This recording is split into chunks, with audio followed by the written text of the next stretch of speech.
मित्रांनो नमस्कार. घरगुती गणेशोत्सव मखर स्पर्धेमध्ये मी स्पर्धक श्री अजय विजागरे आपणा सर्वांचं हार्दिक स्वागत करतो.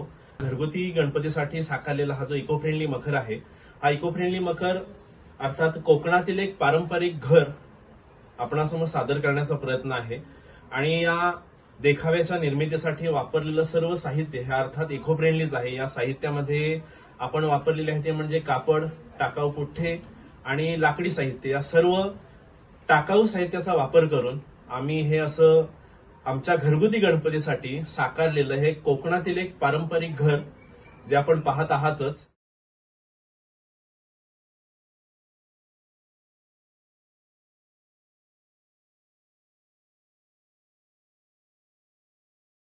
त्याचबरोबर मखरामध्ये विराजमान झालेली जी गणपतीची मूर्ती आहे ही दरवर्षीप्रमाणे यंदा देखील शाडूच्या मातीची मूर्ती या मखरामध्ये विराजमान केलेली आहे. एक गणपतीच्या माध्यमातून लोकांपर्यंत एक सामाजिक संदेश पोहोचवण्याचा देखील एक आम्ही छोटासा प्रयत्न केलेला आहे, तो तुम्ही पाहालच. निर्विघ्नं कुरु मे देव सर्वकार्येषु सर्वदा. कणखर देशात दगडांच्या देशा हे नाम धारण करणारी आपली भूमी. परस्त्री माते समान हा संस्कार राष्ट्रमाता राजमाता जिजाऊ साहेबांनी या भूमीत रुजवला. स्वराज्य संस्थापक पुण्यश्लोक छत्रपती शिवाजी महाराजांनी उभारलेल्या स्वराज्यानं या संस्काराचा महामंत्र बनवून संपूर्ण शिवशाही जपला. ऐकताना थोडं खटकेल वाटेल हे राज्यात चाललंय काय, पण दुर्दैवाने इथे नाही सुरक्षित कोणाची बहीण कोणाची माय. आपल्याच मातीत चालताना स्वतःची माती होताना पाहावं लागतं. एकटा आला तर नडता येईल, पण झुंडी पुढे नमावंच लागतं. साले उपभोग तर घेतातच, नंतर जीवानिशी मारतात. शिक्षा व्हायचं लांब फक्त कॅन्डल मार्च चालतात.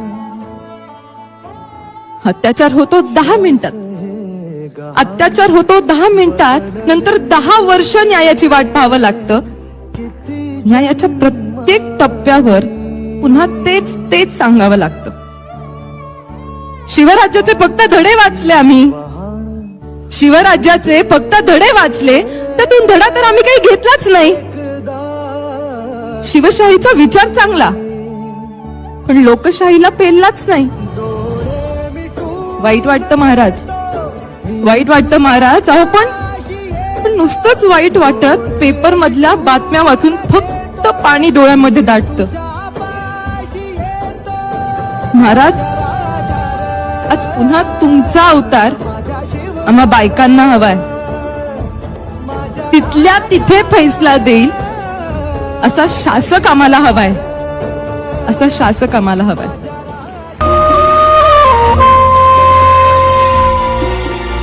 दाटला अंधार काळोखी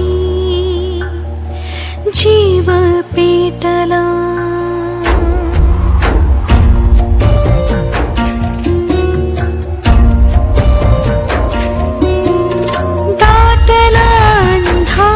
काळोखी जीव